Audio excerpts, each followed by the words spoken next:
Hey, good afternoon, everyone. It's Gary here. I think my mouth is starting to feel better. My face, I mean. We'll see. Every day's a progress. Anyway, it's a Thursday. Thursday, the 3rd of April. Man. Hey, tomorrow's my birthday. Don't tell anyone. Don't tell anyone that the Butcher Boy's got a birthday coming tomorrow. Anyway, I said on my last episode, pardon me, I was going to have a part 2, 3, and 4. Well, this is part 2. Because after I got done doing the first one, I thought, man, I got a collection of these, So the one I got today, actually, this happened a few years ago, before I got to Rogers store my last year. We have digital scales, all departments. Any store you go to, there's a service department, generally in grocery, deli, seafood, bakery. They have scales on top of the counter that weigh your product. It's a digital scale. And we're at the mercy of electronics to work smoothly with a digital scale to make our job easier.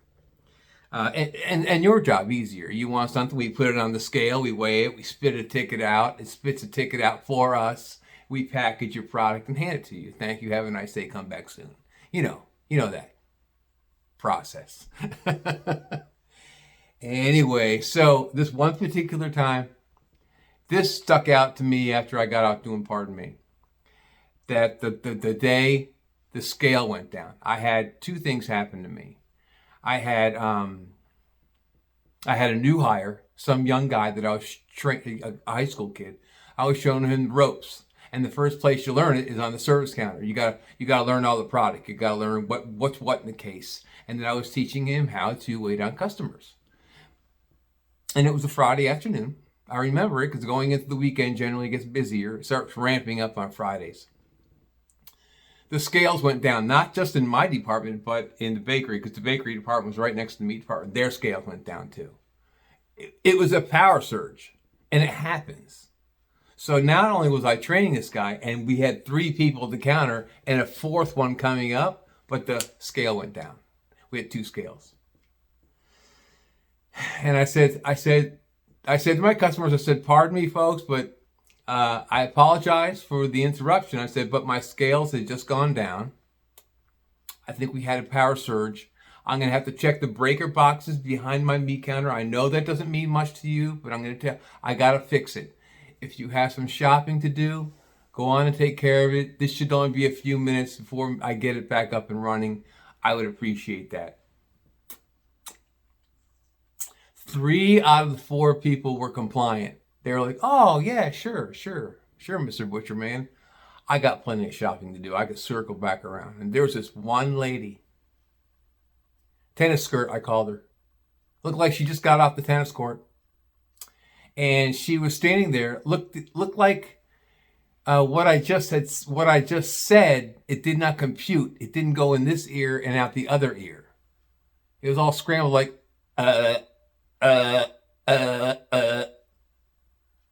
and she's standing there. And she's like right in front of me. I said, so you understand, right? She goes, I'm on a timeline. I have things I categorize. And she's talking to herself. I gotta do this, like that. I gotta go to the hairdresser. I gotta pick the kids up from school. And she's doing this in front of me. I said, ma'am, I appreciate that. I said, but I can't control the scales. I'm going to try to fix them. Well, I don't have other shopping to do. Can I just stand here and hold my place in line? Because I gotta get something. I gotta get it now. Is there any way you could take some ground beef out of there, wrap it up, and with a black marker write down the price? This is what she said. I said, no, man, this is 1945 anymore, when you could do it then. I can't write down the price. And they don't have the ability to key it in at the registers up front. You'll have to wait till I reboot the system.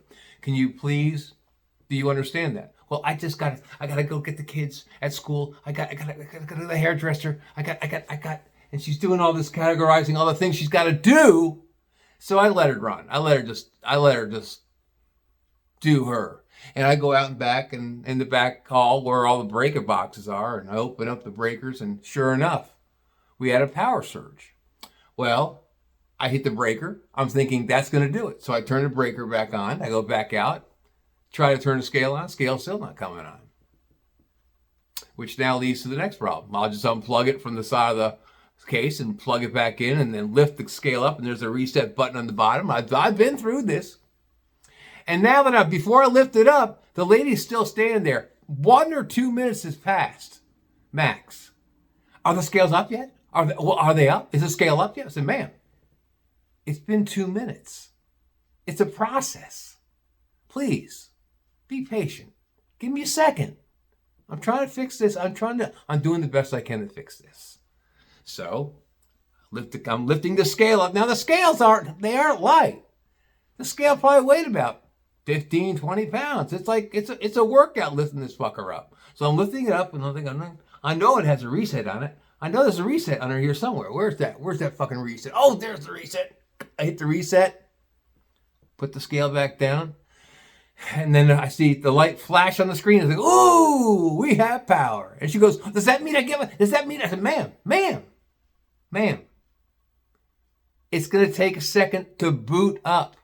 Of course, she doesn't understand that. Why would she understand that? Probably everything in her life has been handed to her on her platter, and she snaps her fingers for her servants to help her. Or she snaps her fingers for the waiter to bring her some more tea or wine. One of those types, because, we had those types. In every store I worked in, we had those types. And when she saw the screen flash out there, she automatically assumed she was going to get her ground beef. Well, can I get my ground beef? Ma'am, the scales aren't up yet. I said it's going to be 5 to 7 minutes. It's only been 3 minutes. You didn't comply like the rest of the people. They're out there still shopping. Man, please, go do some more shopping. I don't want to go shopping. Now she's raising her voice. Now she's crossing the threshold from sane to out of control. I don't want to wait. I don't want to do any more shopping. I need this now. To where people in the sales floor are now aware she's losing her shit. Losing her shit with me. And I'm just sitting there looking at her. I'm going like this. Okay. Anytime now. Are you done yet? Are you done losing your shit yet? I didn't say it. I'm just thinking. I'm just doing this. And then she goes, do you hear what I'm saying? I said, ma'am. And this is exactly what I said to her. Ma'am, I am not your husband. You may get away with that with him, but you can't get away with that with me. That's exactly what I said to her. Soft enough for no one to hear it but me and her. I'm not your fucking husband. I didn't say fucking. I said, I'm not your husband. You get away with that with him, but not with me. Exactly what I said to her. And her eyes just got real wide. And she goes, okay, I can't believe you just said that. I can't believe you just said that to me. She turns around and bolts up front. I figured, oh, here we go. She's going to get a manager. Oh, yeah, here we go. So while she's up there, the scale comes back on. I'm like, oh, Eureka. Scale comes back on. And I get the new kid over, and he goes, you all right? I said, yeah, man, I'm fine. I've dealt with these people before. I've dealt with these people my whole life. She'd be fine. She'll take a pill and she'll go out. Maybe she'll leave. So now the people that walked away are now funneling back to the counter. And they're like, oh, hey, I'm helping. One lady wanted a pork chop. She picked it out. I wrapped it up. And then this other guy, then I was showing this kid the PLU. PLU is the product identification thing. You plug in the PLU on the scale and you put the product in the scale and you weigh it. And he was learning, so I'm teaching him. Out of the corner of my eye, I see this bitch coming down the aisle like a raging bull, and behind her is my store manager. And they're standing now in line because my store manager is aware that I have to help the people first. And she's losing it. I can see her squawking in his ear. Well, that's me. That's him. I'm going to talk about that's him. That's the man. He's the man. He got like that. Losing her shit. 2 customers pass, and the counter's clear. Now walks up the store manager with this lady. And he said, Gary, did you say to this lady that you're not her husband and you can't talk to me that way? I said, I'm not going to say my store manager's name because he's still doing the job, although I'm not working anymore. I'm retired. I said, you know me, I would have never said that. I don't know where she's thinking. The minute I said I wouldn't say that, she loses her mind. She starts screaming at the store manager. You people are all the same. You're all working together. I can't believe you guys are all working together. This is ridiculous. She's losing her shit. Store manager had to calm her down. Said, ma'am, you're going to have to calm down. Ma'am, we're going to get this resolved. You need to calm this down. This lady should have been institutionalized. I think she was probably off her meds that day. And in the 36 years I've been with the company, I had maybe 3 like that. One during COVID. This guy lost his shit.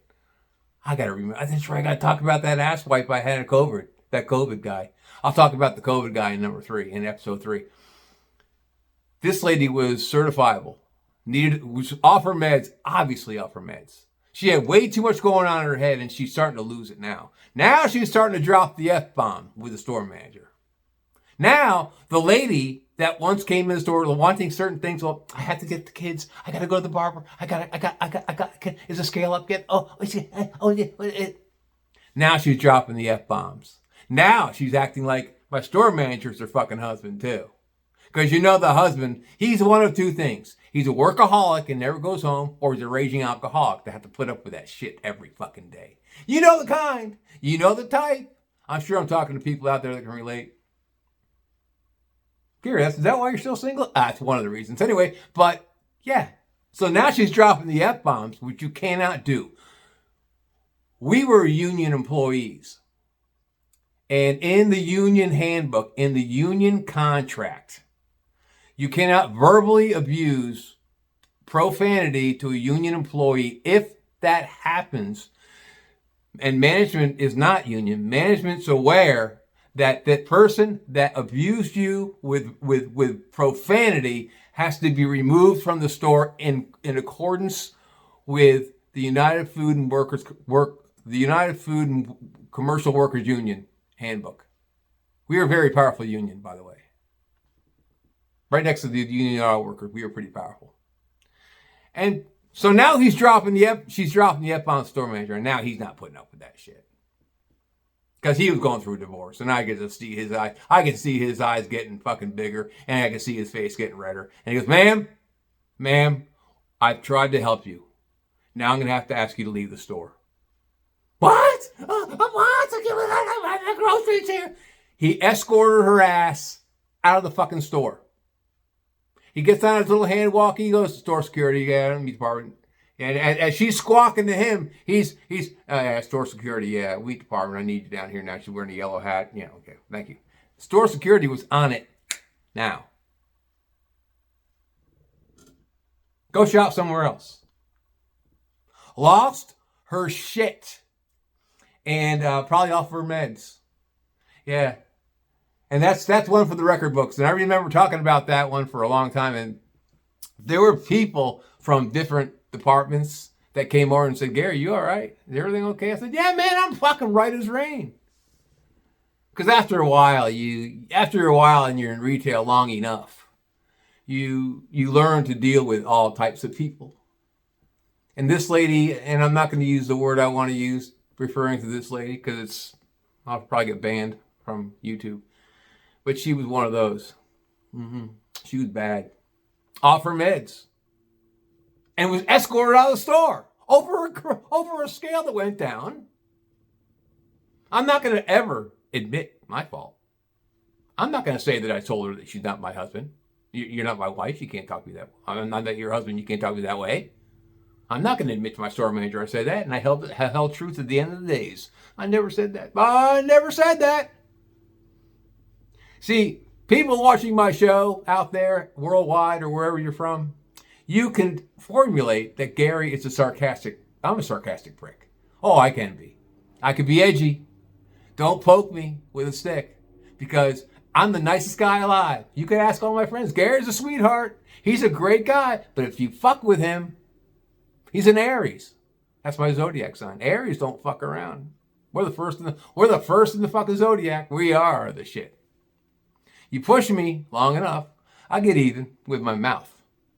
And I'll say it small, I say it low enough for no one to hear it, but that lady and me.